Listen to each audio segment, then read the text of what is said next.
ఇంకా అప్డేట్స్ చూద్దాము. కల్తీ నెయ్యి సరఫరా చేసిన ఏఆర్ డైరీపై ఈస్ట్ పిఎస్ లో ఫిర్యాదు చేశారు టీటీడీ అధికారులు.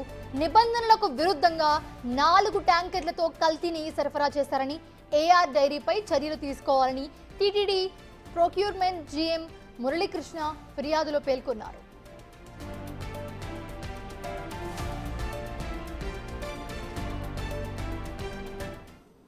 రెడ్డి అంశానికి సంబంధించి మరిన్ని అప్డేట్స్ మా ప్రతినిధి దామోదర్ అందిస్తారు. దామోదర్, ప్రస్తుతం చూస్తున్నాము కల్తీ నెయ్యి ఏదైతే ఉందో దీన్ని సరఫరా చేసిన ఏఆర్ డైరీపై ఈస్ట్ పిఎస్ లో ఒక కేసు ఏదైతే నమోదైనట్లుగా తెలుస్తోంది. టీటీడీ అధికారులు కూడా దీన్ని నమోదు చేసినట్టుగా తెలుస్తోంది.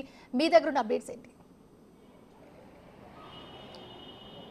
మొనిషా, ఈ నెల 19వ తేదీన సీఎం చంద్రబాబు నాయుడు తిరుమలకు వచ్చే నెయ్యిలో కల్తీ జరిగింది, అందులో జంతువుల కొవ్వు ఉందని ప్రకటించడం, ఆ తర్వాత జరిగిన నేపథ్యాల ఫలితంగా ఏదైతే ఏఆర్ డైరీ నుంచి వచ్చిన ట్యాంకర్లలో కలుషితం జరిగిందంటూ కూడా అధికారులు నిర్ధారించారు.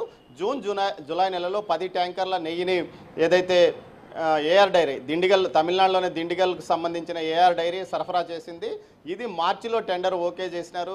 319 రూపాయల 90 పైసలకు టెండర్ ఖరారైన నేపథ్యంలో కిలోకు దీనికి సంబంధించి 10 ట్యాంకర్ల నెయ్యి ఆ కంపెనీ నుంచి సరఫరా అయింది. ఇందులో 6 ట్యాంకర్లను టీటీడీ లడ్డూ ప్రసాదము, నైవేద్యాలు, అన్న ప్రసాదానికి వినియోగించిన పరిస్థితి.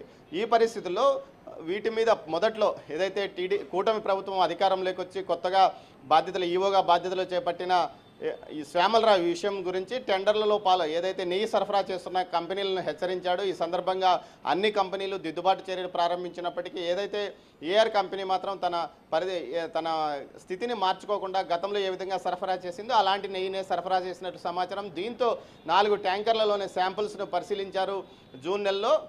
తర్వాత వచ్చిన రిపోర్టు ఫలితాలను బట్టి వాటిని బ్లాక్ లిస్ట్లో పెట్టారు. ఆ తర్వాత వారికి నోటీసులు జారీ చేసిన పరిస్థితి. తర్వాత ఈ విషయాలు బయటికి రావడం అంతర్జాతీయ వ్యాప్తంగా చర్చనీయాంశం అయిన నేపథ్యంలో టీటీడీకి సంబంధించి నెయ్యికి సరఫరా చేసిన ఈ కంపెనీపై అటు కేంద్ర ఆరోగ్య సంస్థ కూడా నోటీసులు జారీ చేసింది. మరోవైపు ఏదైతే టీటీడీ ఈ విషయంలో క్రిమినల్ చర్యలు తీసుకోవాలంటూ కేసు నమోదు చేయాలని నిర్ణయించుకున్న నేపథ్యము ఈ నెయ్యి దానికి సంబంధించి ఇప్పటికే ప్రభుత్వం సిట్ను కూడా ఏర్పాటు చేయాలని నిర్ణయించుకున్న నేపథ్యంలో ఈరోజు టీటీడీ ఈవో ఆదేశాల మేరకు మార్కెటింగ్ జీఎం మురళీకృష్ణ ఒక ఫిర్యాదు ఈస్ట్ స్టేషన్లో ఫిర్యాదు చేశారు. దీనికి సంబంధించి అటు విజిలెన్స్ అధికారులు, టీటీడీ ఈవోతో పాటు న్యాయ నిపుణులతో చర్చించి పోలీసులకు ఫిర్యాదు చేసినట్టు సమాచారం. మొత్తం మీద దీనికి సంబంధించి ఇప్పటివరకు ఏ సెక్షన్ల కింద కేసు నమోదు చేశారో తెలియడం లేదు. దీనికి సంబంధించి ఏదైతే ఈస్ట్ డిఎస్పీ వెంకటనారాయణతో పాటు విజిలెన్స్ అధికారులు ఈవోతో సమావేశంలో ఇప్పటికీ ఉన్నారు.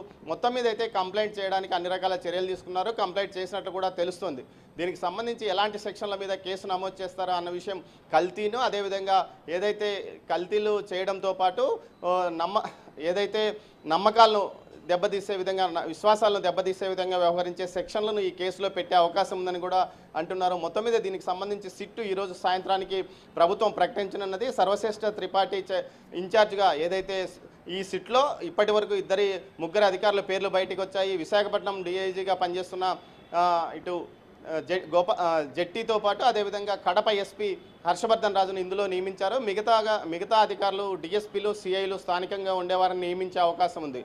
మొత్తం మీద ఏదైతే ఏఆర్ కంపెనీకి సంబంధించి ఇప్పటికే అటు కేంద్ర ఆరోగ్య శాఖతో పాటు వినియోగదారుల శాఖ కూడా పూర్తి స్థాయిలో చర్యలకు ఆదేశాలు జారీ చేసిన నేపథ్యంలో టీటీడీ ఒక క్రిమినల్ చర్యలకు ముందుకు వెళ్తూ కేసు నమోదు చేసిన పరిస్థితి. మరోవైపు దీంతో పాటు ఏదైతే గతంలో జీడిపప్పు కానీ ఇతర ఇమిగ్రెంట్స్ ఎవరైతే సరఫరా చేశారో వాటి నాణ్యత విషయంలో కూడా అనుమానాలు ఉండడంతో వాటి మీద కూడా ఒక దర్యాప్తు ప్రారంభించి వాటి మీద కూడా కేసులు నమోదు చేసే అవకాశం ఉందని తెలుస్తుంది. Monisha. Right, thanks for the updates Damodar.